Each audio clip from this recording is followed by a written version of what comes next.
the politics within our society. And I have been challenged in my position as leader of the party, fully understand that. I was challenged in the court by people with a lot of resources in which to make that challenge.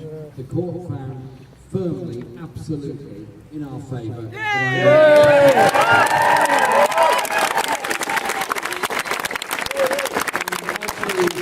Particularly in Labour parties that are nominating, and many are nominating, we've already received 51 nominations as of last night from constituencies all over the country, all parts of the country. But what this is also about is the politics of our time and how we deal with the issues that people face. We live in a society that is grossly unequal and becoming more unequal.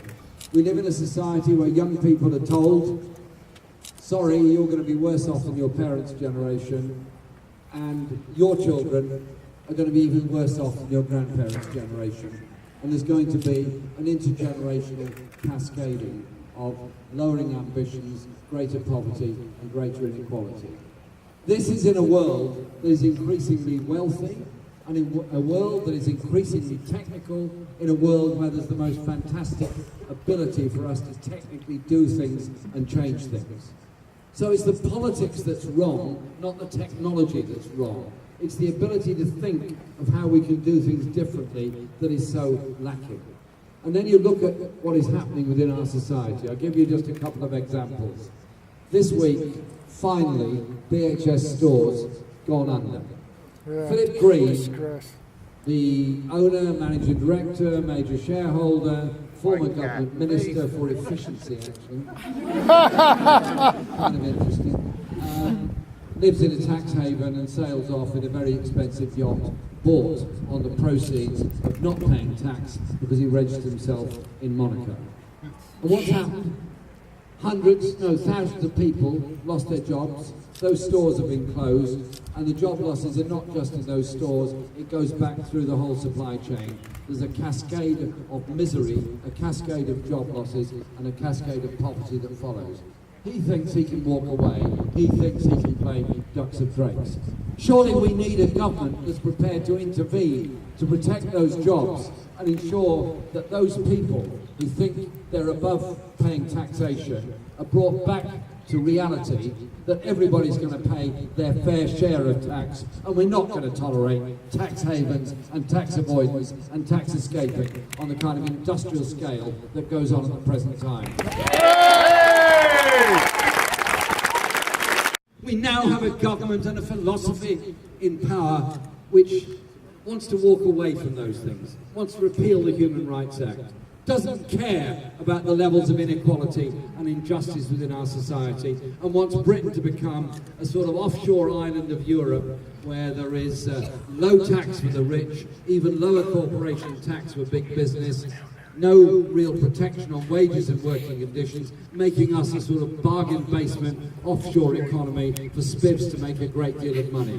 Or are we to say we want to be a society that works for all, works with all people, uses the creativity of everybody and builds that sense of unity and community within our society? After the vote on the European Union, there was a horrible outbreak of hate crime, of racist violence and unpleasantness within our society.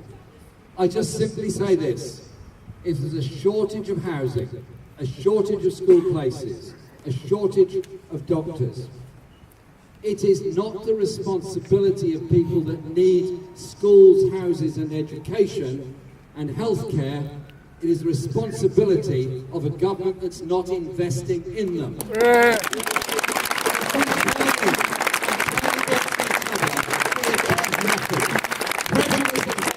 Never built a house, never built a school, never trained a nurse, only led to more prejudice, more hate. It's a cycle to nowhere, other than a nasty, divided community. Tonight, we're a big crowd here in Leeds. We are people who come together and achieve things together.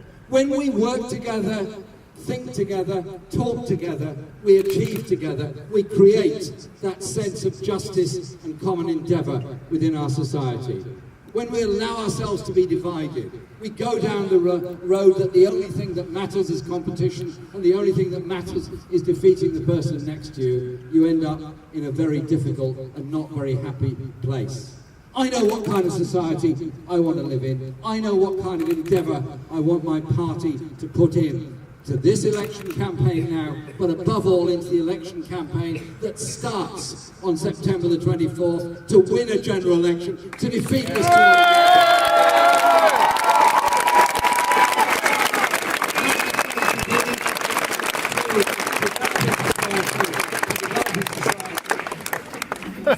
where there's free water for all. Good quality Yorkshire water. And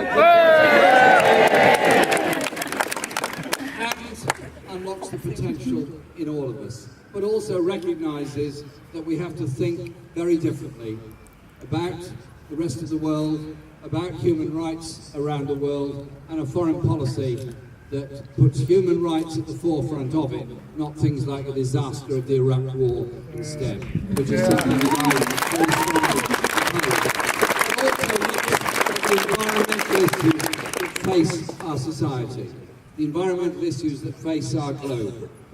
We shouldn't be frightened of it, but we should see the technology that's available to us as an opportunity to create a more sustainable economy, sustainable environment, encourage and enhance the biodiversity that we all need in which to live.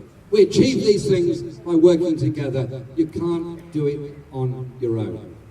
So our party is about bringing people together.